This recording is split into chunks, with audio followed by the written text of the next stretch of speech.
Hello everyone, welcome back to Ansarkari. Today we will be covering the newspaper for 28th of May 2024. First of all, here we are talking about NFRA. इसके बारे में हमने कल भी बात की थी regarding the National Financial Reporting Authority. Basically auditing quality को मेंटेन करने की ये बात करती है एंड कल हमने जैसे देखा था डॉक्ट्रिन ऑफ मर्जर की ये बात करती है। तो जो रेगुलेटर्स है उनको आइडेंटिफाई किया गया है और NFRA जो है वो डायरेक्टली इन बिग कंपनीज के साथ एंगेज करेगी, ऑडिट कमिटीज के साथ, इंडिपेंडेंट डायरेक्टर्स के साथ, उनके चीफ ऑफिसर्स के साथ एंड बेसिकली जो भी मैनेजमेंट एग्जीक्यूटिव्स है उस कंपनी के उसके साथ। तो यहाँ पे इंस्पेक्शन के लिए NFRA। 3 more firms that will be including MSKA and Associates. 5 came under scrutiny. अपनी लिस्ट को बेसिकली एक्सपैंड करने जा रही है बाय 2025। यहाँ पे है government has created IT platform to get the timely health care to the Himalayan pilgrims. यहाँ पे बेसिकली IT प्लेटफॉर्म बनाया गया है under the mission of Ayushman Bharat digital mission. तो यहाँ पे आभा ID दी गई है, मतलब Abha stands for Ayushman Bharat health account ID। जितने भी पिलग्रिम्स जा रहे हैं, जो यमुनोत्री, गंगोत्री, केदारनाथ और बद्रीनाथ जा रहे हैं, जिसको हम 4 धाम बोलते हैं, ताकि उनका जो हेल्थ रिकॉर्ड है वो डिजिटली एक्सेसिबल हो डॉक्टर्स के लिए उस इमरजेंसी की सिचुएशन में, इसके लिए आभा ID दी जा रही है। एंड उत्तराखंड की जो गवर्नमेंट है it is considering to making it mandatory. अभी मैंडेटरी नहीं है। क्या होगा इससे? बेसिकली जो लॉन्गिट्यूडनल हेल्थ रिकॉर्ड्स है वो हमारे डिजिटली स्टोर हो जाएंगे। इमरजेंसी सिचुएशंस में पास्ट हिस्ट्री जो है आपकी मेडिकल वो अवेलेबल हो पाएगी जिसमें हम बोल सकते हैं IoT devices and GPS trackers का भी यूज किया जा रहा है, जिससे आइडेंटिफाई कर पाएंगे हम अपने पिलग्रिम्स की मॉर्बिडिटीज को। एक्यूरेट और टाइमली डिजिटल हेल्थ रिकॉर्ड दे पाएंगे बेसिकली अपने पिलग्रिम्स का। यहाँ पे बात हो रही है विश की, Wadhwani initiative for sustainable health care. ये फ्लैगशिप प्रोग्राम है अंडर कोई NGO है ये, जिसका नाम है Lords education and health society, जो वर्क करता है continuously to improve the primary health care system through innovation and to make the health care accessible. कहाँ पे? जितने भी हमारे सेंट्रलाइज प्लेटफॉर्म है, जिसमें आभा ID वाला प्लेटफॉर्म, ABDM वाला प्लेटफॉर्म भी आ जाएगा, ताकि एक्यूरेट और लॉन्गिट्यूडनल हेल्थ रिकॉर्ड्स को आप एक्सेस कर पाएंगे। तो जो आभा ID है वो इनेबल करेगा सिटीजन को कि वो ऑथेंटिकेट कर पाए, एक्सेस कर पाए एंड देन मैनेज कर पाए अपने हेल्थ रिकॉर्ड्स को।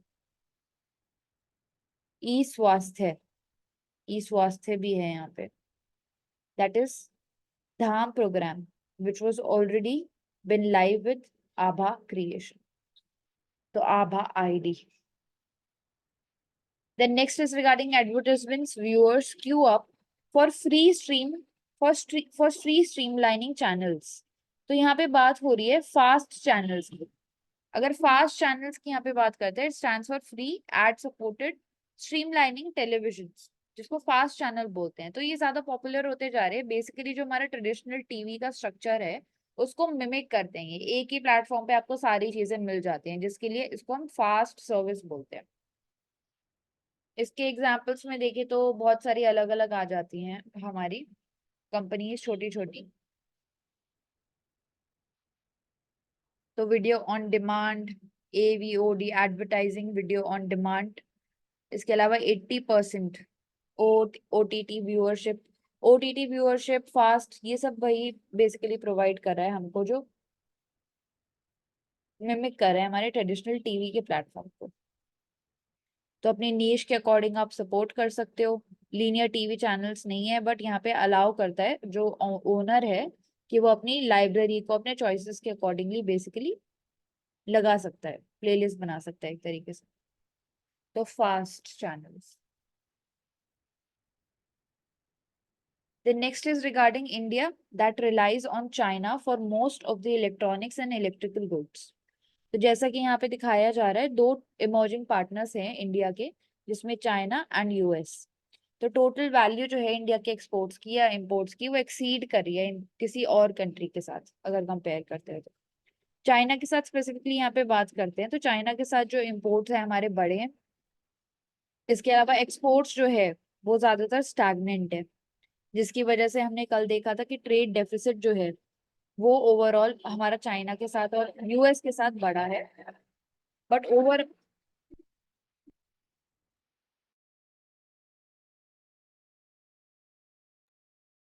ओवरऑल अगर ट्रेड डेफिसिट की बात करते हैं तो वो नैरो डाउन। अगर इंपोर्ट्स की बात करते हैं विद चाइना, तो इंपोर्ट्स हमारे बढ़े हैं, देन एक्सपोर्ट्स देख रहे हैं हम स्टैग्नेंट है। इंडिया के जो पार्टनर्स है यूएस और चाइना, बेसिकली इंडिया जो है it has surplus trade off $36.7 billion, while with China, US के साथ अगर चाइना के साथ बात करते हैं तो ट्रेड डेफिसिट है इंडिया का 85.1 बिलियन का। तो 40 से 45% जो क्रूड ऑयल है वो रशिया से हम ले रहे हैं, पेट्रोल डीजल, जो कि इंडियन रिफाइनरीज बेसिकली उसके प्रोडक्ट्स निकालती है और उनको नीदरलैंड्स में बेच देती है। इलेक्ट्रिक्स और इलेक्ट्रॉनिक्स की अगर बात करते हैं तो वो मेजोरिटी में हम इंपोर्ट करते हैं चाइना से। तो 75 billion worth of mobile and telephones जो हैं वो हम इंपोर्ट करते हैं उधर से। इसके अलावा ऑटोमेटिक डेटा प्रोसेसिंग यूनिट्स भी हैं, सेमीकंडक्टर डिवाइसेस भी हैं, डायोड्स भी हैं, एंड इलेक्ट्रॉनिक इंटीग्रेटेड सर्किट्स भी हैं, जो हर टाइप के हमारे बेसिक इलेक्ट्रॉनिक अप्लायंस में यूज होते हैं, वॉशिंग मशीन से लेके लैपटॉप्स एंड फोन्स में। तो इंडिया जो है वो बल्क में बाय कर रहा है चाइना से इलेक्ट्रिकल एंड इलेक्ट्रॉनिक आइटम्स। सो यहाँ पे देखा जा रहा है 56% of the automatic data processing units, 70% of the semiconductor devices and diodes, and 32% integrated circuit, ये सब हम चाइना से मंगवा रहे हैं। जैसा इस मैप में भी हम देख सकते हैं, इंपोर्ट्स जो है चाइना के साथ, रेड लाइन जो ऊपर जा रही है वो बढ़ती जा रही है, एक्सपोर्ट जो है चाइना के साथ कितना नीचे है। तो ये जो पार्ट हो गया ये हमारा ट्रेड डेफिसिट हो गया कि हम इंपोर्ट ज्यादा कर रहे हैं बट एक्सपोर्ट काफी कम कर रहे हैं। एंड सेम हमारा ट्रेंड यूएस के साथ भी है। यूएस के साथ हम कह सकते हैं कि एक्सपोर्ट हम फिर भी कर रहे हैं ज्यादा, बट इंपोर्ट जो है वो बेसिकली कम है। तो ट्रेड डेफिसिट की अगर बात करते हैं तो चाइना के साथ ज्यादा ट्रेड डेफिसिट है, बट ओवरऑल अगर ट्रेड डेफिसिट का ट्रेंड देखें तो वो डिक्रीज हुआ है। अब यहाँ पे ट्री मैप दिया हुआ है इंडिया के टॉप 20 इंपोर्ट्स का 15 से लेके 2024 तक। तो मोबाइल और टेलीफोन सेट्स $75.4 बिलियन जितना एक्सपोर्ट किया है हमने। उसके बाद automatic data processing machines and units, फिर सेमीकंडक्टर।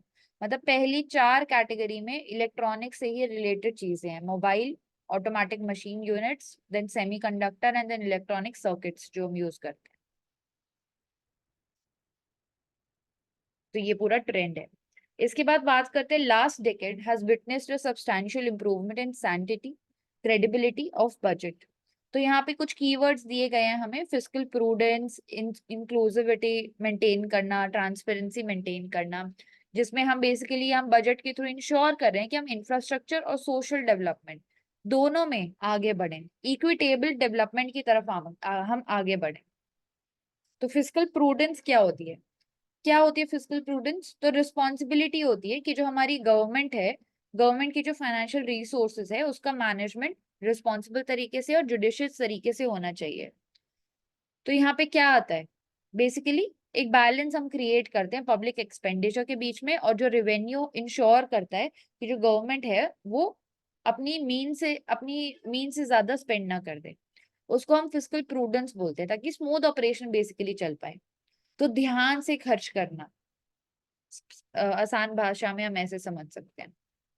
इंपॉर्टेंस क्यों है? ताकि फिस्कल पॉलिसी जो है स्टेबल बनी रहे, हमारी इकोनॉमिक ग्रोथ और आगे बढ़े, सोशल वेलफेयर बढ़े, लॉन्ग टर्म गोल्स जो हमारे हैं उसके लिए बेसिकली हम रेवेन्यू जनरेशन, एक्सपेंडिचर का एलोकेट कर पाए, डेट को मैनेज कर पाए, एंड रियलिस्टिक रहने के लिए भी। इसके अलावा डेट टू जीडीपी रेशियो जो है उसको हम लो मेंटेन कर पाए। अगर लो होगा तो क्या इंडिकेट करेगा? वो इंडिकेट करेगा कि जो गवर्नमेंट की डेट है वो मैनेजेबल है एंड बेसिकली ओवरफ्लो नहीं कर रही है। इसके अलावा क्वालिटी ऑफ एक्सपेंडिचर, मतलब जहां पे भी हम स्पेंड कर रहे हैं वो वैल्यू फॉर मनी होगा एंड बेसिकली उससे रिजल्ट्स हमें ज्यादा मिलेंगे। तो ध्यान से खर्च करना हम बोल सकते हैं। एंड फिस्कल प्रूडेंस मेंटेन करने के लिए हमारे पास उसी नाम से एक्ट भी है, fiscal responsibility and budget management act 2003। जहां से बेसिकली जो फिजिकल डेफिसिट है और डेट टू जीडीपी रेशियो है उसके टारगेट्स को कम करने की हम बात करते हैं। फिजिकल डेफिसिट का टारगेट 2024 के लिए इट इज 5.9%। तो 108 सेंट्रली स्पॉन्सर्ड स्कीम्स हैं सभी स्टेट्स और यूटीज में अगर बात करें, जिसका बजट है ओवर 25 फाइनेंशियल ईयर के लिए 5 ट्रिलियन रुपीज एंड 24 के लिए 4.76 ट्रिलियन रुपीज। तो ये इंपॉर्टेंट हो जाता है। इसके अलावा China has unveiled 47.5 billion dollars fund for the development of chip industry. तो अपनी खुद की चिप इंडस्ट्री को आगे बढ़ाने की बात कर रहा है वो चाइना। बेसिकली सेटअप किया उसने ये सबसे बड़ा अभी तक का semiconductor fund, semiconductor investment fund. Domestic chip industry जो है उसकी, उसको बेसिकली वो बढ़ाएगा। चाइना की कैपेबिलिटी जो है उसको बढ़ाने की बात हो रही है एडवांस चिप्स में, चिप मेकिंग इक्विपमेंट्स में, जिसमें उसके एलाइज भी हैं Netherlands, Germany, south Korea, Japan, US के एलाइज, जो कि बेसिकली कर्व्स को टाइटन करें चाइना के ऊपर, ताकि उसको हम बोल सकते हैं कि कंट्रोल कर पाए या डेवलपमेंट को कुछ हद तक स्टैग्नेंट बना पाए। तो उसके लिए चाइना सेल्फ सफिशिएंसी की बात कर रहा है चिप इंडस्ट्री के अंदर। मेड इन चाइना 2025 तक उसका गोल है। तो national integrated circuit industry investment fund, largest ever semiconductor investment fund है ये।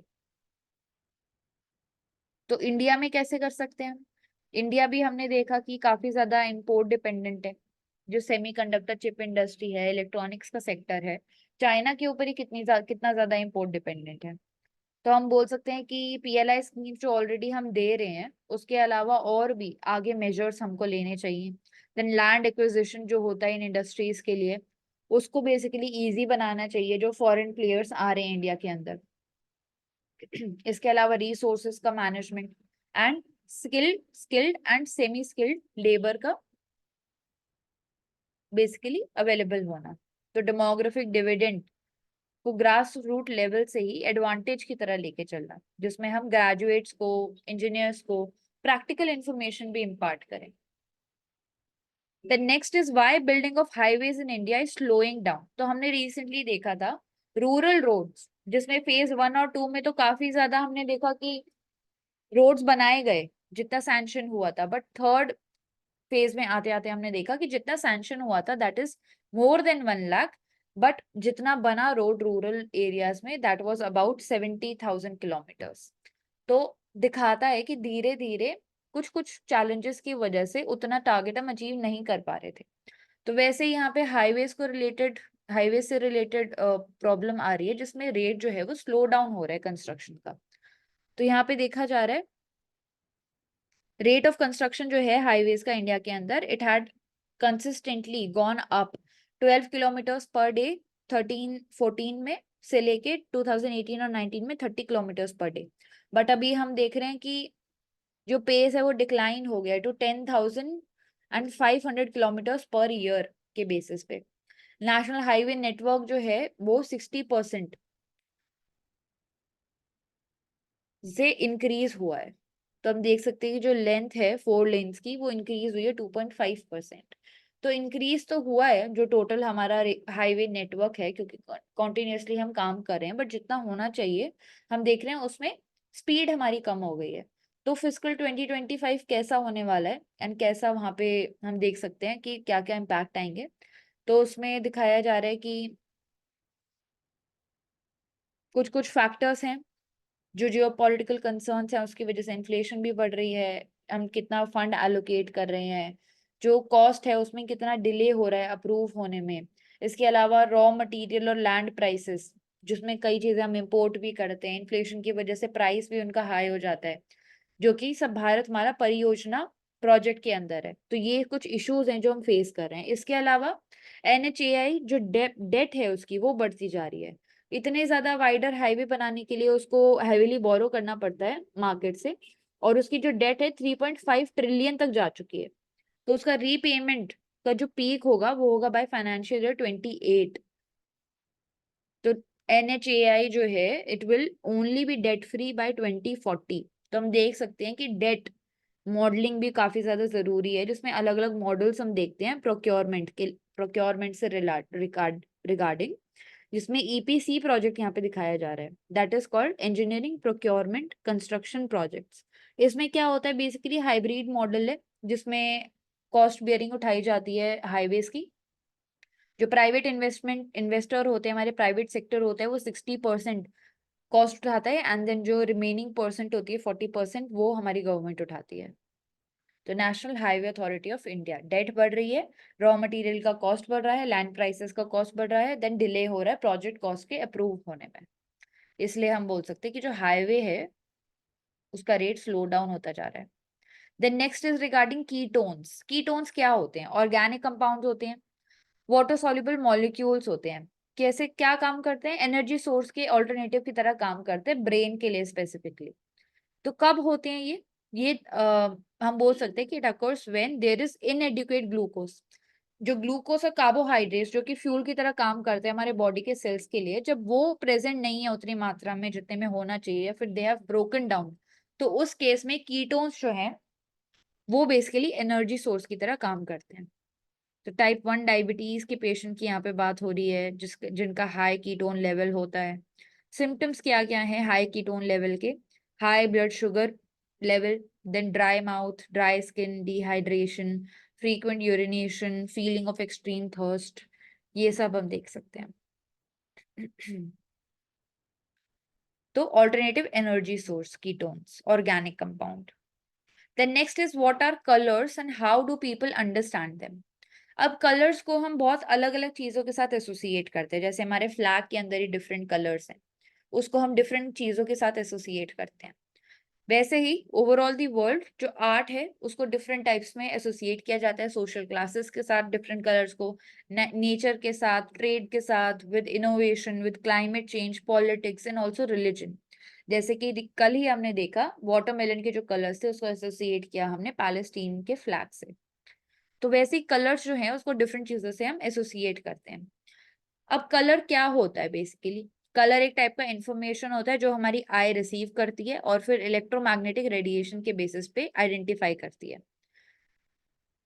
तो किसी भी ऑब्जेक्ट का हम ये नहीं बोल सकते कि उसका खुद का कलर है, बट वो फ्रीक्वेंसी के बेसिस पे होता है कि कितना विजिबल फ्रीक्वेंसी है, कितना हम देख पा रहे हैं। उसमें इंपॉर्टेंट रोल प्ले करता है रॉड सेल्स और कोन सेल्स। रॉड सेल्स क्या करते हैं? ब्राइटनेस को रिकॉर्ड करते हैं हमारे आंखों के अंदर, एंड देन कॉन सेल्स जो होते हैं वो वेवलेंथ को रिकॉर्ड करते हैं। तो 3 टाइप के कॉन सेल्स होते हैं, ईच टाइप जो होता है वो सेंसिटिव होता है टू लाइट, जिसकी डिफरेंट डिफरेंट वेवलेंथ है। तो rod cells and cone sales,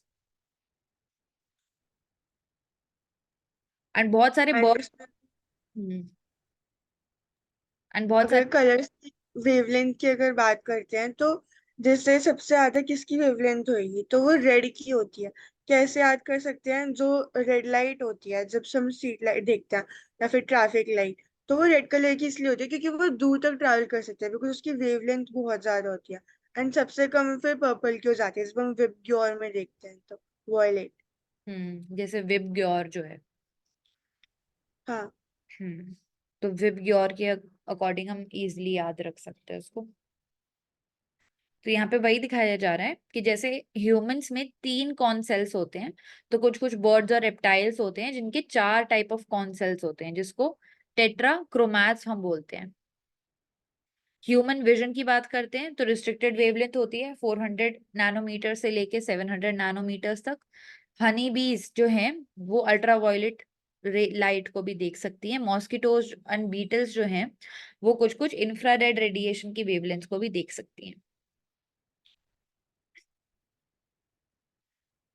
हम्म तो ह्यूमन विजन 400 नैनोमीटर से 700 nanometre, mosquitoes and beetles infrared radiation को देख सकते हैं, हनी बीज अल्ट्रावायलेट लाइट को देख सकते हैं। Radio waves, X rays, gamma rays, ultraviolet rays, ये सब डिफरेंट डिफरेंट वेवलेंथ के अकॉर्डिंगली हम डिवाइड कर देते हैं। 3 प्राइमरी कलर होते हैं, रेड, येलो और blue. Chemical bonds basically form होते हैं जिसकी वजह से इंक की पिगमेंटेशन हमें देखने को मिलती है। यहाँ पे फिर एक कमिटी की बात हो रही है, that is international commission on illumination. Different huge, उनके डिफरेंट डिग्रीज को आइडेंटिफाई करते हैं। तो प्री हिस्टोरिक टाइम से ही हम देख रहे हैं, 2 लाख साल पहले से ही पिगमेंट्स को यूज किया जा रहा है। ड्राइंग्स में, केव्स में हमें जब मिलती हैं, इवन इवन हम देख सकते हैं इंडस वैली सिविलाइजेशन में भी जो टाइल्स थी उन पे भी पेंटिंग की जाती थी, उन पे भी पिगमेंटेशन हमें मिली है। तो डिफरेंट चीजों में, बैंगल्स के अंदर पिगमेंटेशन, हर चीज के अंदर पिगमेंटेशन बहुत पहले से हमें देखने को मिलती है। फिर ब्लू लाइट इंपॉर्टेंट हो जाती है। ब्लू लाइट का जब इनोवेशन हुआ था उसी की वजह से पॉसिबल हुआ हमारे लिए डिजिटल वॉचेस में डिजिटल डिस्प्ले, मोबाइल में digital display, and also LEDs जो लाइट एमिटिंग डायोड्स है, ऐसी टेक्नोलॉजीज का आना। तो ब्लू एलईडी, ब्लू लाइट, जिसमें साइंटिस्ट थे जापान के जिन्होंने ब्लू एलईडीज को बनाया था 1980s में। तो उनका बहुत ज्यादा इंपॉर्टेंट रोल हुआ था ना, उनको नोबेल प्राइज भी मिला था। ब्लू एलईडी के बिना एलईडीज डिजिटल डिस्प्ले जो है उसको बनाना इम्पॉसिबल हो जाता हमारे लिए। तो rod cells, cone cells, tetrachromats, human vision, honey bees जो कि अल्ट्रावायलेट लाइट को देखते हैं, mosquitoes, infrared radiations, LEDs, blue LED. Also इसमें जो हमने इलेक्ट्रोमैग्नेटिक वेव्स की बात करी, तो इसको RMI, VU, एक्स और गामा ऐसे याद कर सकते हैं ऑर्डर में। Radio, microwaves, infrared, visible light, ultraviolet और फिर एक्सेस और गामा रेज। सबसे ज्यादा अगर हम वेवलेंथ की बात करते हैं तो वो रेडियो वेव्स की होती है, और सबसे कम फ्रीक्वेंसी वो भी रेडियो वेव्स की होती है, क्योंकि जो वेवलेंथ और फ्रीक्वेंसी होती है वो इनवर्सली प्रोपोर्शनल होता है। तो गामा रेस की वेवलेंथ जो है वो सबसे ज्यादा कम होएगी और फ्रीक्वेंसी सबसे ज्यादा ज्यादा होएगी।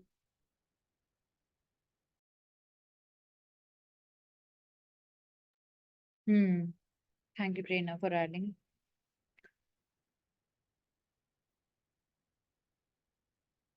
Eucalyptus plantation in Kerala. तो बेसिकली वहां पे बोला गया है कि जो केरला फॉरेस्ट डिपार्टमेंट है वो यूकलिप्टस ट्रीज को प्लांट करेंगे फाइनेंशियल ईयर 2024 से लेके 25 तक। एंड जो इन्वायरमेंटलिस्ट है उनका कंसर्न ये है कि जो ह्यूमन एनिमल कन्फ्लिक्ट है या फिर फॉरेस्ट है उसको एडवर्सली वो इम्पैक्ट करेगा। अपने अडेप्टेशन के लिए जाने जाते हैं बेसिकली फायर प्रोन एनवायरनमेंट्स में। थिक फायर रेजिस्टेंट बार्क होता है इनका। सीड्स जो होती हैं, कुछ कुछ सीड्स को तो इनफैक्ट फायर भी चाहिए होती है टू जर्मिनेट। तो कॉमनली इनको एसोसिएट किया जाता है सर्टेन वाइल्ड लाइफ के साथ, जिसमें कोआलास इंपॉर्टेंट हो जाता है जो कि इन ट्रीज पे, इनकी लीव्स पे फीड करते हैं। एंड इन यूकलिप्टस ट्रीज के पास हम बोल सकते हैं कि एबिलिटी होती है कि वो ग्राउंड वाटर को एब्जॉर्ब कर पाते हैं और लोकल जो रीजनल हाइड्रोलॉजी है हमारी उसको काफी ज्यादा इन्फ्लुएंस करते हैं, जिस वजह से बाकी जो दूसरी स्पीशीज हैं उनको ये डोमिनेट करते हैं अपने इकोसिस्टम में एंड हाईली कॉम्पिटिटिव नेचर बना देते हैं उस इकोसिस्टम में। तो उसके ऊपर डिबेट आती है कि ओवरऑल जो फॉरेस्ट एरिया है हमारा उसको कैसे ये इम्पैक्ट करेगा। तो proliferation of invasive species is not suitable for our environment and it can result in depletion of natural resources, क्योंकि वो competitive environment create कर देता है। तो केरला की बात करते हैं तो इंडस्ट्रियल प्लांटेशन के अंडर एरिया है दैट इज 27,000 हेक्टेयर। एंड इसने डिसाइड किया है कि जो यूकलिप्टस, एकाकिया और वैटल एंड पाइन 2024 को इसकी प्लांटेशन को वो फेज आउट कर देगा एंड रिप्लेस करेगा इसको नेचुरल फॉरेस्ट के साथ। तो मेजर इसका पॉइंट यही होता है इसमें, इसलिए इनको गम ट्रीज भी बोला जाता है क्योंकि आसपास वाले हम बोल सकते हैं कि रीजन को ये काफी ज्यादा कॉम्पिटिटिव इन्वायरमेंट देता है और उनकी ग्रोथ कई इन्वायरमेंट में उनकी ग्रोथ नहीं हो पाती नेचुरल फॉरेस्ट की। तो यूएनडीपी इंपॉर्टेंट हो जाता है, national bank for agriculture and rural development and compensatory afforestation fund management authority. Hmm and बहुत सारी जगहों पे हमने देखा है कि 108 हेक्टेयर्स में एक्सोटिक स्पीशीज जो थी उनको भी रिमूव किया गया ताकि नेचुरल ग्रासेस ग्रासेस को अलाउ किया जा सके फ्लरिश होने के लिए, जिसकी वजह से वाटर स्ट्रीम उस एरिया में बेसिकली रिस्टोर किया गया। तो हम देख सकते हैं कि पूरे इकोसिस्टम पे कैसे इम्पैक्ट करता है यूकलिप्टस प्लांटिंग। ये प्रेरणा आप कुछ ऐड कर रहे थे। इन्वेसिव स्पीशीज में अगर हम बात करते हैं तो स्पेसिफिकली एक एग्जांपल वाटर हयासिंथ को जाते हैं, जो कि टेरर ऑफ बंगाल था। एंड अगर हम ह्यूमन वाइल्ड लाइफ कॉन्फ्लिक्ट की बात करते हैं तो केरला में इसके बहुत ज्यादा इंस्टेंसेस देखने को मिलता है। तो मेजर रीजंस क्या क्या है? एक तो जो फॉरेस्ट एरिया है वो बहुत ज्यादा डिप्लीट हो रहा है जहाँ पे वो नेचुरली रहते हैं। सेकंड, लैंड का भी इंक्रोचमेंट हो रहा है जो उनके लिए था फॉरेस्ट के लिए, that is being used for agricultural purposes और प्लांटिंग एक्सेट्रा के लिए। And third is invasive species का ही प्लांटेशन, जिसकी वजह से जो नेचुरल जो स्पीशीज होती हैं वो जो as a resource as a food काम करती हैं, वाटर और इवन जो प्लांट्स होते हैं, तो उनका बहुत ज्यादा डिप्लीशन हो रहा है due to plantation of this invasive species. तो इसको प्रिवेंट कर सकते हैं। एंड फ्रैगमेंटेशन जो होता है हैबिटेट का उसको अवॉइड कर सकते हैं, बिकॉज कुछ जो स्पीशीज है वो नेटिव ही होती हैं, तो उनको एनिमल्स की तो उनको वहीं पर ही वो रह सकती है। रीलोकेशन इतना इजी नहीं होता, सर्वाइवल के चांसेस बहुत कम हो जाते hmm. Then next is menstrual hygiene Indian prisons के अंदर। तो इंडियन प्रिजन्स के अंदर यहाँ पे हम बात करें that 8 out of 10 women aged 15 to 24 basically they are now using safe menstrual hygiene products। Urban areas में सिनेरियो अलग है, रूरल एरियाज में सिनेरियो अलग है। यहाँ पे स्पेसिफिकली हम बात करें फीमेल प्रिजनर्स के बारे में, जहाँ पे हम देखते हैं कि नेशनल क्राइम रिकॉर्ड्स ब्यूरो के according more than 23,000 women in India are in the prisons. 77% जो है उसमें से वो अपनी रिप्रोडक्टिव एज में है, मतलब 18 से 50 ईयर्स के बीच में है। That means they are regular menstruators. तो उनको सैनिटरी नैपकिन्स चाहिए होते हैं, क्लीन वाटर का सप्लाई चाहिए होता है, वॉशरूम फैसिलिटीज चाहिए होती हैं। तो 2016 मॉडल प्रिजन मैनुअल जो यहाँ पे इंपॉर्टेंट हो जाता है, ये बेसिकली डिफरेंट स्टेट्स में इम्प्लीमेंट ही नहीं हुआ है। एंड ये प्रोविजन देता है हमको कि एडिक्वेट वाटर सप्लाई होना चाहिए, वॉशरूम की फैसिलिटीज होनी चाहिए, ओवर क्राउडिंग नहीं होनी चाहिए, सोशो इकोनॉमिक कंडीशंस की बेसिकली बात करता है। बेसिक नेसेसिटी मिलनी चाहिए at least, water, sanitary napkins, detergent, soap, menstruation के टाइम पे। तो 2016 model prison manual. But issue क्या है कि बहुत सारे स्टेट्स में अभी तक ये इम्प्लीमेंट ही नहीं हो पाया है। जैसे कि महाराष्ट्र की स्टडी दिखाई जा रही है यहाँ पे, जहाँ पे वाटर, सैनिटेशन और हाइजीन फैसिलिटीज थी ही नहीं जो वेमेन थी वहां पे इम्प्रेजेंट उनके लिए। तो lack of continuous water supply क्या करता है, वेमेन को स्टोर करना पड़ता है वहां पे वाटर, जिसकी वजह से टेकिंग अप, जिसकी वजह से हम कह सकते हैं लिमिटेड नंबर ऑफ टॉयलेट्स भी हैं, तो वाटर सप्लाई भी नहीं मिल रहा है उनको एंड वॉशरूम फैसिलिटीज भी नहीं मिल रही हैं, जिसकी वजह से इंक्रीज होता जा रहा है यूरिनरी इन्फेक्शन का चांसेस। तो उसके केसेस भी इंक्रीज होते जा रहे हैं। तो नेशनल मेंस्ट्रुअल हाइजीन पॉलिसी जो रिकॉग्नाइज करता है मेंस्ट्रुएशन को as a natural process that demands more meaningful attention. तो सिर्फ रूरल और अर्बन डिवाइड में हम हमेशा कंपेयर करते हैं, यहाँ पे एक और डायमेंशन हम देख सकते हैं जो फीमेल प्रिजनर्स हैं उनके लिए। तो प्रायोरिटाइज करना चाहिए इक्विटी को, ताकि जितने भी मेंस्ट्रुएटिंग इंडिविजुअल्स हैं उन सबको इक्वल रिसोर्सेज मिल पाए regardless of their socio economic status और जियोग्राफिकल लोकेशन। तो फाइट अगेंस्ट पीरियड पॉवर्टी, ये कीवर्ड है यहाँ पे। पीरियड पॉवर्टी कब होती है? जब ध्यान नहीं दिया जाता है या वो रिसोर्सेज ही आपके पास अवेलेबल नहीं है। बहुत सारे रूरल केसेस में हम देखते हैं कि सैनिटरी पैड्स ही अवेलेबल नहीं होते, तो जो फीमेल्स हैं वो वहां पे क्लॉथ यूज करती हैं, जिसकी वजह से इन्फेक्शन के चांसेस बहुत ज्यादा बढ़ जाते हैं। तो पीरियड पॉवर्टी को हटाने की हमें बात करनी चाहिए आगे। तो दो स्कीम इंपॉर्टेंट है यहाँ पे, मेंस्ट्रुअल हाइजीन स्कीम, इसके अलावा 2016 जो हमारा मॉडल प्रिजन मैनुअल है। Then next we are talking about Chabahar opportunities and challenges. हमने देखा 10 ईयर का एग्रीमेंट है इंडिया और न्यू दिल्ली के बीच में, जिसमें शहीद बेहेश्ती टर्मिनल जो है चाहबार पोर्ट पे, उसको हम बनाने की बात करते हैं। क्यों? ताकि हम बाईपास कर पाए पाकिस्तान को, अगर हमें अफगानिस्तान के साथ ट्रेड करनी है, ह्यूमैनिटेरियन एड देनी है, या फिर आगे सेंट्रल एशिया के साथ ट्रेड करनी है, जिसमें इंपॉर्टेंट हमारा आईमेक कॉरिडोर हो जाता है, that is India Middle East Europe economic corridor, then north south international corridor, and यहाँ पे I2U2 की भी बात हो रही है। तो बेसिकली हाफिया पोर्ट जो कि इजराइल में है, मेडिटेरेनियन सी में।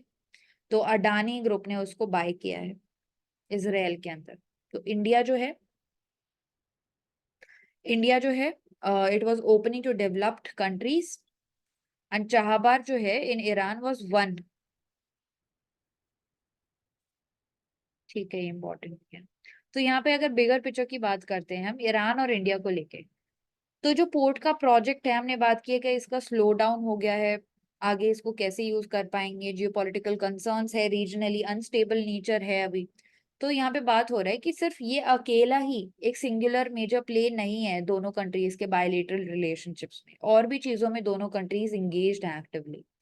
इसके अलावा बात आती है यूएस के बारे में, जो कि सैंक्शंस बेसिकली लगाने की बात कर सकता है ओवर दी अगेंस्ट दी चाहबार। सो उसकी वजह से बेसिकली कोलैटरल डैमेज होगा दोनों कंट्रीज को। इसके अलावा ईरानियन पॉलिसी जो है वेस्ट एशिया में, उनको बेसिकली हम they would not be an accurate understanding of the bigger picture जो इंडिया का आउटरीच होगा। एंड ईरान और दूसरी कंट्रीज के साथ जो हम रिलेशंस बना के रख रहे हैं, हम उसको देख सकते हैं बेसिकली एक्सटेंडेड नेबर्स के साथ हम कैसे अपनी आगे बायलेटरल रिलेशंस को बढ़ा रहे हैं। तो सिर्फ सिंगुलर पॉइंट नहीं है ये दोनों कंट्रीज के बायलेटरल रिलेशनशिप्स में, वो यहाँ पे इंपॉर्टेंट हो जाता है। चैलेंजेस हैं, कुछ सिम्टम्स हैं चैलेंजेस के दोनों स्टेट्स के बीच में, बट उनको हम बेसिकली बोल सकते हैं मल्टीफेसेटेड चैलेंजेस हैं, बट उनको हम रीजनल, नेशनल और जियोपॉलिटिकल लेवल पे ठीक कर सकते हैं वाया एक्टिव एंगेजमेंट। तो IMEC, north south international corridor, and then I2U2 की यहाँ पे बात हो रही है, Chabahar port. Then next we are talking about AI। तो यहाँ पे बेसिकली एक जिला परिषद हाई स्कूल है तेलंगाना के डिस्ट्रिक्ट में, जहाँ पे उनके हेडमास्टर ने AI पावर्ड कैंपेनिंग की है, सोशल मीडिया को यूज किया है ताकि स्टूडेंट एनरोलमेंट बढ़ा पाए वो अपने स्कूल के अंदर, जिसमें उन्होंने बेसिकली प्रचार किया कि इंग्लिश मीडियम इंस्ट्रक्शंस दी जाएंगी, वेल क्वालिफाइड टीचर्स दिए जाएंगे, मिड डे मील्स दी जाएंगी, टेक्स्ट बुक्स फ्री दी जाएंगी, 2 पेयर ऑफ स्कूल यूनिफॉर्म्स दी जाएंगी। तो एक अलग सा एग्जाम्पल हम इसको देख सकते हैं, जिसमें जिला परिषद हाई स्कूल तेलंगाना के अंदर AI को यूज किया अपने अवेयरनेस बढ़ाने के लिए अपने स्कूल के बारे में। एंड ये आइडिया उनको अपनी बेटी से मिला जो कि बीटेक का कोर्स कर रही है। तो इंटरेस्टिंग हो जाता है। देन टर्बुलेंस काफी बार हम बात कर चुके हैं। टर्बुलेंस इंडिया के अंदर देखा जाए तो 2 मंथ्स में ज्यादा हो जाती है, प्री मानसून और मानसून के मंथ्स में। क्यों होती है? क्योंकि इस टाइम पे क्यूमुलोनिम्बस क्लाउड फॉर्म होते हैं जो कि डेंस होते हैं, डार्क होते हैं, एंड थंडर स्टॉर्म और हैवी रेनफॉल के लिए बेसिकली जाने जाते हैं। इन क्लाउड्स को हम रेडार पे पिक कर लेते हैं, जिसकी वजह से हमें पता चल जाता है कि इस एरिया में थंडरस्टॉर्म आ रहा है या क्यूमुलोनिम्बस CB क्लाउड्स लोकेटेड है। CB क्लाउड्स कितनी हाइट तक हो सकते हैं? 52,000 फीट तक हो सकते हैं। मैक्सिमम ऑल्टीट्यूड पे जिसपे एयरप्लेन फ्लाई करता है वो 43,000 है। एंड माउंट एवरेस्ट की पीक से इसको कंपेयर किया गया है जो कि 29,000 फीट है। तो ट्रोपोस्फेयर में जो एयरप्लेन्स है वो फ्लाई नहीं करते हैं, क्योंकि एक्टिव होता है ये एनवायरनमेंट, यहाँ पे कुछ ना कुछ डिस्टर्बेंसेस आती रहती है। इस वजह से स्ट्रेटोस्फेयर की अपर लिमिट पे, की लोअर लिमिट पे, जहाँ से स्ट्रेटोस्फेयर स्टार्ट होता है, उस एरिया में हम देखते हैं एयरप्लेन्स फ्लाई करते हैं। इसके अलावा अब हमने देखा CB क्लाउड जो होते हैं वो तो डिटेक्टेबल होते हैं, बट दूसरे अनडिटेक्टेबल एकदम से जो टर्बुलेंस आती है वो भी रिस्पॉन्सिबल होती है, जिसमें क्लीन एयर टर्बुलेंस होती है। अब ये किसकी वजह से होती है? ये हमारे जेट स्ट्रीम्स की वजह से होती है। नैरो एयर करंट होते हैं, फास्ट मूविंग होते हैं, हाइट पे होते हैं, जिसकी वजह से एकदम से विंड के स्पीड और डायरेक्शन में डिफरेंसेस आ जाते हैं, उसकी वजह से क्लीन एयर टर्बुलेंस होती है। एंड इसको कैसे प्रिडिक्ट कर सकते हैं हम? सिग्मेट करके मॉडल यहाँ पे दिया है, सिग्निफिकेंट मेट्रोलॉजिकल इंफॉर्मेशन चार्ट्स को यूज करके। क्वेश्चन उठता है कि क्या क्लाइमेट चेंज की वजह से टर्बुलेंस बढ़ रही है? तो क्लाइमेट चेंज की वजह से डायरेक्टली हम बोल सकते हैं कि टर्बुलेंस बढ़ रही है, क्योंकि एटमॉस्फेरिक कंडीशंस भी थोड़ी अनस्टेबल ज्यादा होती जा रही हैं, ज्यादा टेम्परेचर डिफरेंस हो रहे हैं, जेट स्ट्रीम जो है वो चेंज हो रही है, थंडरस्टॉर्म एक्टिविटीज इंटेंसिफाई हो रही हैं, इसकी वजह से फ्रीक्वेंट और इंटेंस टर्बुलेंस देखा जा रहा है। Then next we are talking about what is the law on deep fake voices। तो डीप फेक वॉइसेस के ऊपर इंडिया में अगर बात करते हैं तो स्पेसिफिक लॉ नहीं है जो इसको गवर्न करता है या कॉपीराइट प्रोटेक्शन देता है। तो इंडिया के अंदर कॉपीराइट प्रोटेक्शन नहीं मिलती है हमारे जो वॉइस के कंसर्न्स होते हैं, जैसे रिसेंटली देखा गया एक्ट्रेसेस का, जिसमें साउथ इंडियन कोई एक्ट्रेस थी जिनकी वॉइस यूज की गई, तो वो इसमें रेगुलेटेड नहीं है। इसके अलावा एआई जो है वो एग्जिस्टेंशियल थ्रेट पोज करता है and real societal dangers basically लेके आता है। क्यों? क्योंकि एआई बायसेस में रिजल्ट देता है, जिसमें आप अपने एल्गोरिदम के अकॉर्डिंग जब सर्च करते हो तो आपके एल्गोरिदम आपके चॉइस के अकॉर्डिंग वो आपको रिजल्ट दे देता है, जिसमें गूगल सर्च से लेके यूट्यूब से लेके आप जो टेक्स्ट जनरेटिंग एप्स होते हैं उनमें भी देख सकते हो। डेटा प्राइवेसी के कंसर्न आते हैं, इंटेलेक्चुअल प्रॉपर्टी राइट्स के कंसर्न आते हैं, डीप फेक्स की वजह से डिसइंफॉर्मेशन फैलना बहुत ज्यादा इजी हो जाता है। इतनी ज्यादा इंफॉर्मेशन हो जाती है कि आप डिस्टिंग्विश नहीं कर पाते, इसलिए फैक्ट चेकिंग यूनिट्स इंपॉर्टेंट हो जाती हैं। एआई पावर डीप फेक्स की बात सिर्फ दो लॉज के अंदर हम अभी करते हैं। एक तो डिजिटल इंडिया एक्ट, इसके अलावा information technology intermediary guidelines and digital media ethics code rules, जो कि 2021 में आए। तो वो बेसिकली जो इंटरमीडिएटरी प्लेटफॉर्म्स हैं हमारी, वहां पे इंश्योर करने की बात करते हैं कि जो एआई टेक्नोलॉजी यूज कर रही है वो इलीगल कंटेंट के लिए मिसयूज ना की जाए। तो आईटी रूल्स 2021 और डिजिटल इंडिया एक्ट, ये दो डीप फेक्स के बारे में इंडिया में बात करते हैं। एंड जो वॉइस है उसके ऊपर कॉपीराइट प्रोटेक्शन इंडिया में अभी नहीं है। Then 2000 people they were buried in Papua New Guinea landslide के अंदर। तो हम यहाँ पे बात करते हैं कि बहुत सारे हमारे चैलेंजेस आते हैं, जिसमें हम इंडिया के अंदर भी देख रहे हैं। जो साइक्लोन रेमल आ रहा है, सिर्फ साइक्लोन रेमल के आने से, साइक्लोन से ये इम्पैक्ट नहीं हुई है हमारी स्टेट्स, लैंडस्लाइड भी देखा गया है। तो हम देखते हैं कि एक ही साथ कॉन्टिन्यूस मल्टी हजार्डस प्रिपेरेबिलिटी हमारे लिए इंपॉर्टेंट हो जाती है। तो बेसिक एम्यूनिटीज उस टाइम पे जैसे टेलीकम्युनिकेशन सर्विस, वो इंपॉर्टेंट हो जाता है ताकि कांटेक्ट कर पाए लोग। Then Philippines is one of the two countries where divorce is illegal. What could that change? तो यहाँ पे पॉपुलेशन की बात करते हैं। रोमन कैथोलिक जो है वो 78% पॉपुलेशन कंस्टिट्यूट करते हैं। एंड कैथोलिक्स में हम देखते हैं जो मैरिड है वो सीक्रेट कमिटमेंट की तरह देखी जाती है। इसके अलावा 6% मुस्लिम है, जो सेकंड बिगेस्ट ग्रुप है। उनके पास अपना शरिया लॉ होता है, जिससे उनके पर्सनल मैटर्स को गवर्न किया जाता है। तो यहाँ पे इंपॉर्टेंट हो जाता है फिलीपींस के केस में किस किसने कॉलोनाइज किया था फिलीपींस को। सबसे पहले स्पेन ने कॉलोनाइज किया 16 सेंचुरी में। उस टाइम पे डाइवोर्स जो है वो एक्सेप्टेबल था। उसके बाद अमेरिका ने 1898 से 1948 के बीच में, तो पहले स्पेन ने कॉलोनाइज किया, देन अमेरिका, एंड इसके बाद जापान ने। तो अभी प्रेजेंट की अगर बात की जाती है तो सेम सेक्स मैरिज, अबॉर्शन और डाइवोर्स के ऊपर स्ट्रॉन्ग व्यूज दिए जाते हैं फिलीपींस के अंदर। एंड मैरिज की अगर बात करें, यहाँ पे लीगल सेपरेशन और एनलमेंट जो होती है मैरिज की, वो अभी अलाउड नहीं है।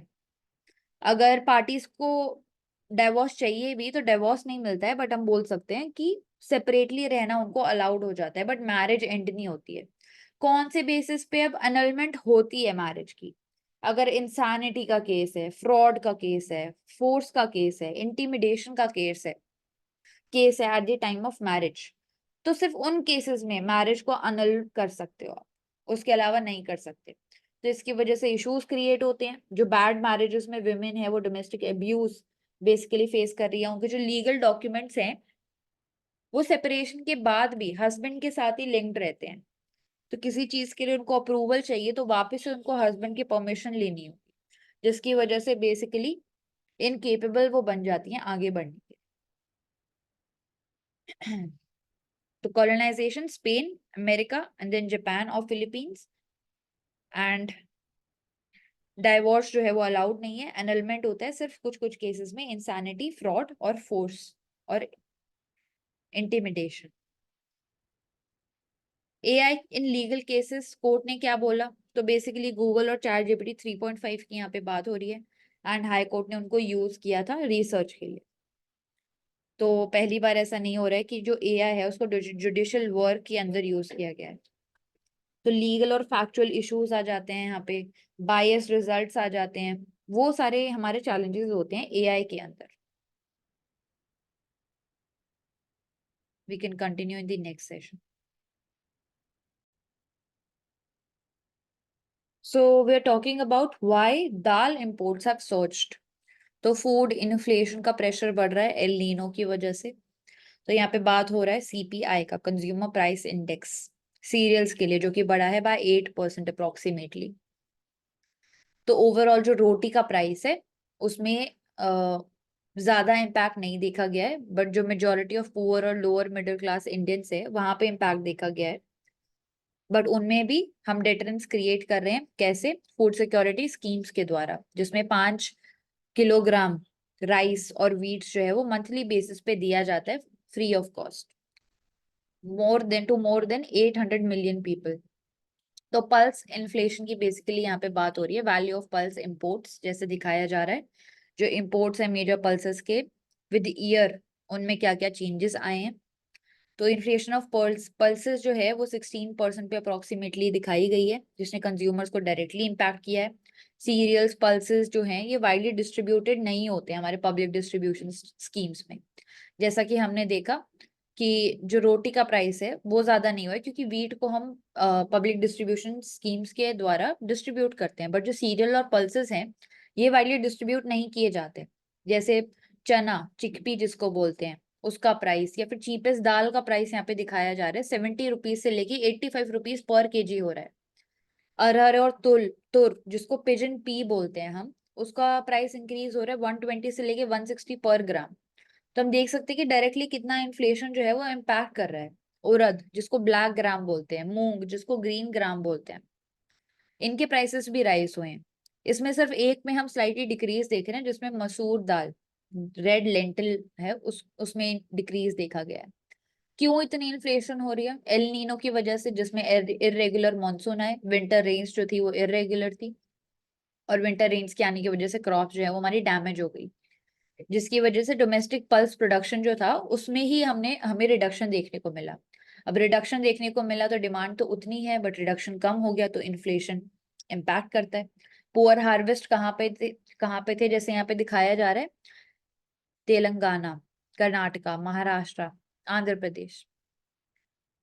फिर पल्सेस का इंपोर्ट बढ़ गया क्योंकि डोमेस्टिक प्रोडक्शन कम हो गया हमारा, तो वो सर्ज हुआ एंड हाईएस्ट हो गया 16 से 17 ईयर्स। 2016 से 17 में कंपेयर करते हैं तो 23-24 में हाईएस्ट हो गया, 3.75 बिलियंस तक पहुंच गया। तो ये यहाँ पे इंपॉर्टेंट हो जाते हैं कुछ फैक्ट्स। पॉलिसी की बात करते हैं, इंडियन गवर्नमेंट क्या कर रही है? तो बेसिकली टैरिफ्स को हटा रही है, रिस्ट्रिक्शन लगा रही है कि जो ऑलरेडी डोमेस्टिक प्रोडक्शन हो रहा है उसका इंपोर्ट कम से कम होए बाहर। जैसे रिस्ट्रिक्शन लगाया येलो या व्हाइट पी के इंपोर्ट्स पे, टैरिफ्स लगाए, जो टैरिफ्स लगे हुए थे चने के ऊपर उसको हटाया। तो बेसिकली इंपोर्ट्स को बूस्ट कर रही है, कहाँ से? कनाडा, ऑस्ट्रेलिया, रशिया और अफ्रीका से। तो अभी हम देख रहे हैं कि एल नीनो से ला नीनो में ट्रांजिशन होगी अभी कमिंग मॉनसून में, तो उसमें देखा जाएगा कि रेनफॉल अच्छे से होगी, जिसमें हम बोल सकते हैं कि जो इम्पोर्ट्स हैं वो हमारे अभी तो हायर ही रहेंगे, बट डोमेस्टिक सप्लाई की बात अगर करें तो उसमें हम बोल सकते हैं अनसर्टेनिटीज कम हो जाएंगी हमारी। Then next we are talking about at extreme high strain rate, copper surprises the strength of steel. तो यहाँ पे डिफरेंट डिफरेंट मेटल्स की बात हो रही है, जिसमें हम बोल सकते हैं जिसमें हम बोल सकते हैं कि आयरन जो है, जब आयरन आया तो उसने रिप्लेस कर दिया कॉपर को एंड टिन को। क्यों? क्योंकि आयरन एज के अंदर जो आयरन था it was capable of dissolving carbon, जिसकी वजह से आयरन के साथ जितने भी अलॉय हमने बनाए वो पावरफुल होते हैं बाकी से कंपेयर अगर करें तो। जिसमें स्टील भी आ जाता है हमारा। स्टील जो होता है हार्ड होता है, बट कॉपर, टिन और आयरन, इवन आयरन भी होता है कुछ केसेस में, वो सॉफ्टन हो जाता है बाद में। तो इन्हीं की यहाँ पे बात हो रही है, इसको यूज किया जाता है एरोस्पेस इंजीनियरिंग में, हाई स्पीड मैन्युफैक्चरिंग के लिए। इसके अलावा हाई टेम्परेचर और स्ट्रेन रेट जो होता है उसके लिए जाना जाता है। तो स्ट्रेन क्या होता है कि एक मटेरियल को डीफॉर्म करने के लिए, उसकी शेप को चेंज करने के लिए हमें कितना प्रेशर लगाना होगा, कितना स्ट्रेस लगाना होगा। वैसे ही स्ट्रेन रेट कितने रेट पे लगाना होगा। इसके अलावा यहाँ पे अलग हो जाता है थर्मल स्ट्रेंथ और ए थर्मल स्ट्रेंथ, जिसमें काइनेटिक एनर्जी, थर्मल स्ट्रेंथ का मतलब काइनेटिक एनर्जी जो है हमारे एटम्स की, जिससे उनकी एबिलिटी जो है किसी भी एक्सटर्नल इम्पैक्ट को सप्रेस करने की, वो आइडेंटिफाई होती है। ए थर्मल स्ट्रेंथ, जिसका मतलब डिसलोकेशन जो हो रहा है दूसरे एटम्स तक, उसके लिए जो काइनेटिक एनर्जी निकल रही है, तो उन दोनों स्ट्रक्चर्स के बीच में कैसे अपने आप को ओरिएंट करेगा बेसिकली। सो बैरियर की तरह काम करता है ए थर्मल स्ट्रेंथ। और थर्मल स्ट्रेंथ मतलब कितना सप्रेस कर पा रहा है वो। तो copper substrate has 4 times more dynamic strength under a strain rate of 1 million per second than without any strain। तो कॉपर, आयरन और स्टील का कंपैरिजन बेसिकली यहाँ पे देखा जा रहा है, इतना इंपॉर्टेंट नहीं है। कैटरपिलर, ये इंपॉर्टेंट है काफी ज्यादा। May sense threats using electric fields. तो इलेक्ट्रो रिसेप्शन का यूज करके, जो कि इनकी सिक्स्थ सेंस कंसिडर की जा रही है, उसकी यहाँ पे बात हो रही है। तो कैटरपिलर जो है वो लैंड बेस्ड एनिमल है, और जो इलेक्ट्रो रिसेप्शन है ये लैंड बेस्ड एनिमल्स में इतना कॉमन नहीं होता है, बहुत रेयरली देखा जाता है। बहुत रेयरली देखा जाता है। कहाँ पे कॉमन होता है? जो एक्वेटिक एनिमल्स हमारे होते हैं वहां पे कॉमन होता है, और एंथ्रोपॉड्स में कॉमन होता है। तो कैटरपिलर है, ये भी एंथ्रोपॉड है, इसीलिए इसमें हमें इलेक्ट्रो रिसेप्शन मिलता है। कौन कौन से और एंथ्रोपॉड्स में होता है? Bumblebee, hover flies, spiders, इन सब में देखा जाता है। None of these land-based creatures use the ability to defend against the predators। Caterpillars जो कि एंथ्रोपॉड्स हैं, ये बेसिकली इलेक्ट्रो रिसेप्शन कर सकते हैं। तो यहाँ पे बात हो रही है कि ये भी एंथ्रोपॉड्स हैं, बम्बल बी, होवर फ्लाइज और स्पाइडर्स, बट फिर भी इलेक्ट्रो रिसेप्शन नहीं कर सकते। तो इलेक्ट्रो रिसेप्शन देखा गया ज्यादातर एक्वेटिक एनिमल्स के अंदर। लैंड बेस्ड एनिमल्स के अंदर हम देख रहे हैं कि कैटरपिलर कर सकता है। तो स्टैटिक चार्जेस होते हैं बेसिकली, कोई भी बॉडी मूव कर रही है, उसके विंग्स हिल रहे हैं, उसकी वजह से स्टैटिक चार्जेस क्रिएट होते हैं। तो स्टैटिक चार्जेस जब कैटरपिलर के आसपास होते हैं तो उससे उनको बेसिकली डिटेक्ट कर पाता है वो। तो इनमें भी डिफरेंशिएट कर पाता है वो कि कौन उसके लिए थ्रेट है और कौन नहीं है। तो लैंड बेस्ड एनिमल्स इतना कॉमन नहीं होता इलेक्ट्रो रिसेप्शन करना। एक्वेटिक एनिमल्स और एम्फीबियस एनिमल्स में आराम से वो कर लेते हैं इलेक्ट्रो रिसेप्शन, प्रेडेटर्स के लिए भी और प्रे के लिए भी। देन पिगमेंट येलो कलर का जो देता है पंपकिन में और कैनरीज में, वो आता है कैरोटेनॉइड से।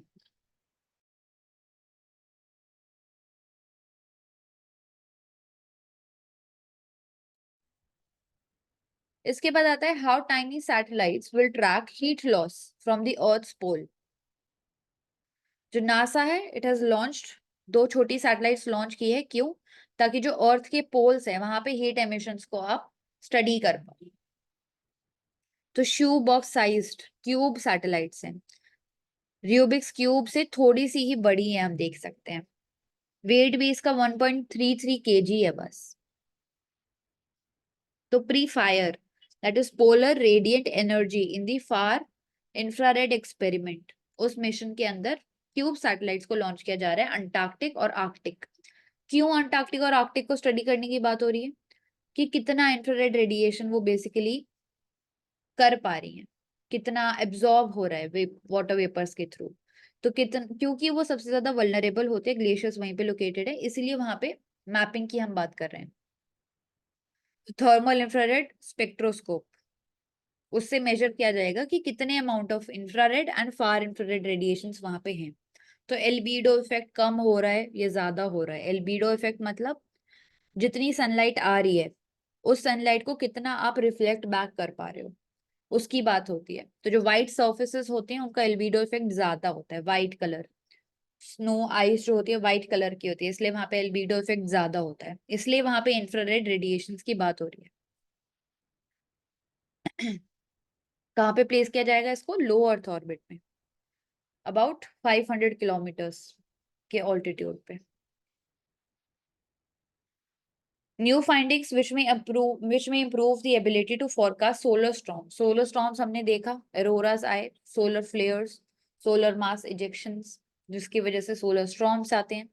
सन का जो आउटर 30% होता है उसमें बेसिकली ओशन होता है, किसका? गैसेस का, जो कि प्लंज इन करता है more than 2,10,000 kilometres below the solar surface. तो ज्यादातर हम देखते हैं जो सोलर फ्लेयर्स आती है, हमारा जो फोटोस्फेयर वाला एरिया होता है सन के सरफेस पे, आउटर एरिया, वहां से आती है। एंड यहाँ पे सनस्पॉट साइकिल की बेसिकली बात हो रही है। सनस्पॉट साइकिल कितने ईयर्स की होती है? 11 ईयर्स की होती है, जिसमें एक बार 11 ईयर्स में मैक्सिमा पे पहुंच जाती है सनस्पॉट, मतलब मैक्सिमम नंबर ऑफ सनस्पॉट्स हैं हमारे सन के ऊपर, जिसकी वजह से फ्रीक्वेंसी जो सोलर स्टॉर्म की है वो डायरेक्टली इम्पैक्ट होती है। एंड फिर अगले 11 साल में वो मिनिमा पे पहुंच जाते हैं। तो डार्क पैचेस जो है उनके शिफ्टिंग की यहाँ पे बात हो रही है। डार्क पैचेस क्या होता है? न्यूम्ब्रा और पी न्यूम्ब्रा। न्यूम्ब्रा होता है सेंटर में जो डार्क पार्ट होता है, एंड उसके आसपास जो लाइटर पार्ट होता है उसको पी न्यूम्ब्रा बोलते हैं।